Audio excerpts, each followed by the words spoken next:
मेरी बेटी की शादी थी और मैं कुछ दिनों की छुट्टी लेकर शादी के तमाम इंतजाम को देख रहा था। उस दिन सफ़र से लौटकर मैं घर आया तो पत्नी ने आकर एक लिफाफा मुझे पकड़ा दिया। लिफाफा अनजाना था, लेकिन लिखने वाले का नाम देखकर मुझे बहुत आश्चर्य हुआ। अमर विश्वास, एक ऐसा नाम जिसे मिले मुझे वर्षों बीत गए थे।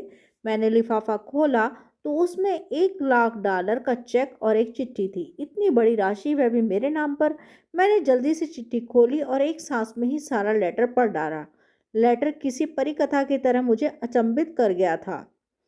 लिखा था, आदरणीय सर, मैं एक छोटी सी भेंट आपको भेज रहा हूँ। मुझे नहीं लगता कि आपके एहसानों का कर्ज मैं कभी उतार पाऊंगा।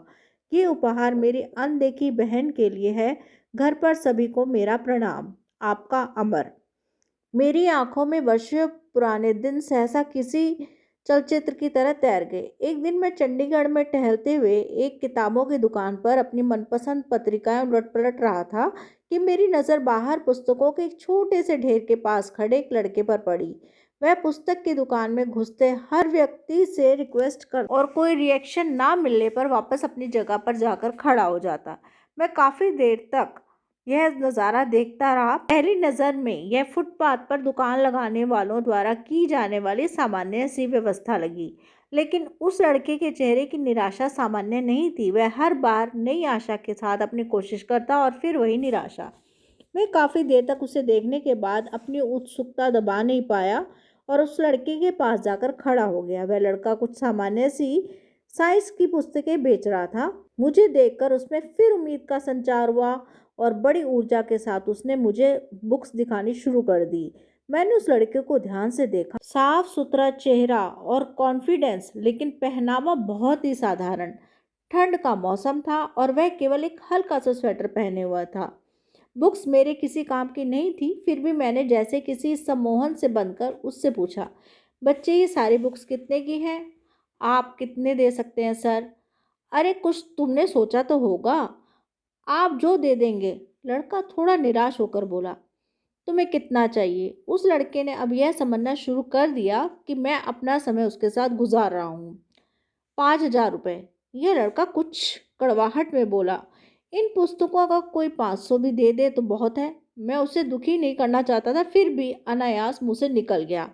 अब उस लड़के का चेहरा देखने लायक था, जैसे ढेर सारी निराशा किसी ने उसके चेहरे पर उड़ेल दी हो। मुझे अब अपने कहे पर पछतावा हुआ। मैंने अपना एक हाथ उसके कंधे पर रखा और उससे सांत्वना भरे शब्दों में फिर पूछा, देखो बेटे, मुझे तुम पुस्तक बेचने वाले नहीं लगते। क्या बात है, साफ साफ बताओ कि क्या ज़रूरत है? वह लड़का तब जैसे फूट पड़ा। शायद काफ़ी समय निराशा का उतार चढ़ाव अब उसके बर्दाश्त के बाहर था। सर, मैं 10+2 कर चुका हूँ। मेरे पिता एक छोटे से रेस्टोरेंट में काम करते हैं। मेरा मेडिकल में चयन हो चुका है। अब उसमें प्रवेश के लिए मुझे पैसों की ज़रूरत है। कुछ तो मेरे मेरे पापा देने के लिए तैयार हैं, कुछ का इंतज़ाम वे अभी नहीं कर सकते। लड़के ने एक ही सांस में बड़ी अच्छी इंग्लिश में मेरे से बात की। तुम्हारा नाम क्या है? मैंने मंत्रमुग्ध होकर पूछा। अमर विश्वास। तुम विश्वास हो और दिल छोटा करते हो। कितने पैसे चाहिए? 5,000। अब की बार उसके स्वर में दीनता थी। अगर मैं तुम्हें यह रकम दे दूं तो क्या मुझे वापस कर पाओगे? उन पुस्तकों की इतनी कीमत तो है नहीं। इस बार मैंने थोड़ा हंस कर पूछा, सर, आपने ही तो कहा था कि मैं विश्वास हूँ, आप मुझ पर विश्वास कर सकते हैं। मैं पिछले 4 दिन से यहाँ आता हूँ। आप पहले आदमी हैं जिसने इतना पूछा। अगर पैसे का इंतजाम नहीं हो पाया तो मैं भी आपको किसी होटल में कप प्लेट धोता हुआ मिलूंगा। उसके स्वर में अपने भविष्य के डूबने की आशंका थी। क्या मैंने अपने पर्स से 5,000 रुपये निकाले, जिनको मैं शेयर मार्केट में निवेश करना की सोच रहा था, उसे पकड़ा दिए। वैसे इतने रुपए तो मेरे लिए भी मायने रखते थे, लेकिन न जाने किस मोह ने मुझसे वे पैसे निकलवा लिए। देखो बेटा, मैं नहीं जानता कि तुम्हारी बातों में, तुम्हारी इच्छा शक्ति में कितना दम है, लेकिन मेरा दिल कहता है कि तुम्हारी मदद करनी चाहिए, इसलिए कर रहा हूँ। तुमसे 4-5 साल छोटी मेरी बेटी भी है मिन्नी। सोचूंगा उसके लिए ही कोई खिलौना खरीद लिया। मैंने पैसे अमर की तरफ बढ़ाते हुए कहा। अमर हतप्रभ था। शायद उसे यकीन नहीं आ रहा था। उसकी आंखों में आंसू तैर आए। उसने मेरे पैर छुए तो आंखों से निकली 2 बूंदें मेरे पैरों को चूम गई। ये बुक्स मैं आपकी गाड़ी में रख दूं? कोई ज़रूरत नहीं है, इन्हें तुम अपने पास रखो, ये मेरा कार्ड है, जब भी कोई ज़रूरत हो तो मुझे बताना। वह मूर्ति बनकर खड़ा रहा। मैंने उसका कंधा थपथपाया, कार स्टार्ट कर आगे बढ़ गया।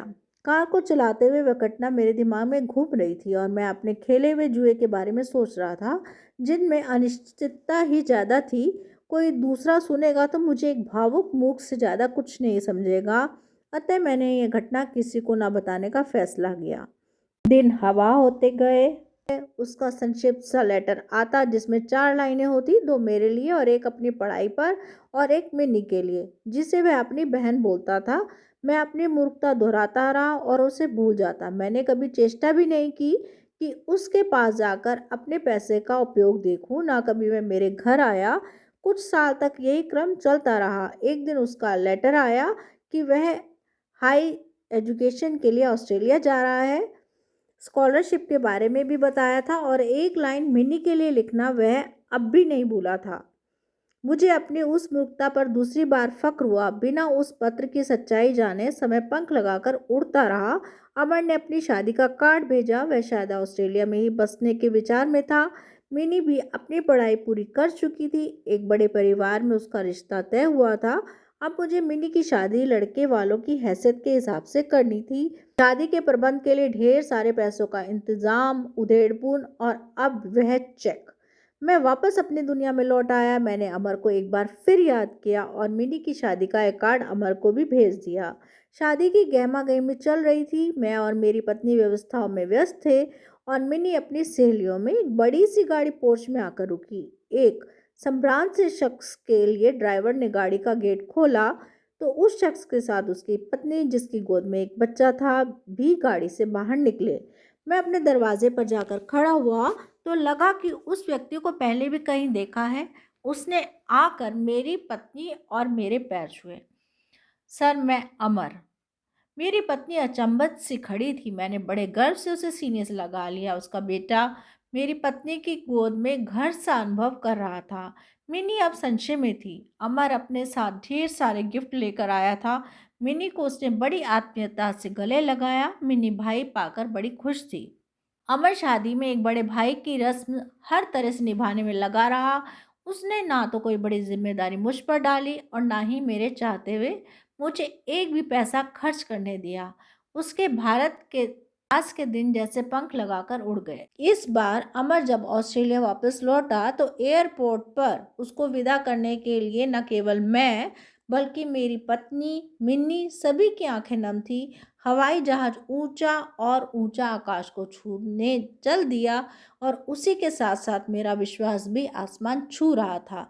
मैं अपनी मूर्खता पर एक बार फिर गर्वित था और सोच रहा था कि इस नश्वर संसार को चलाने वाला कोई भगवान नहीं, हमारा विश्वास ही है। ये कहानी यही समाप्त होती है।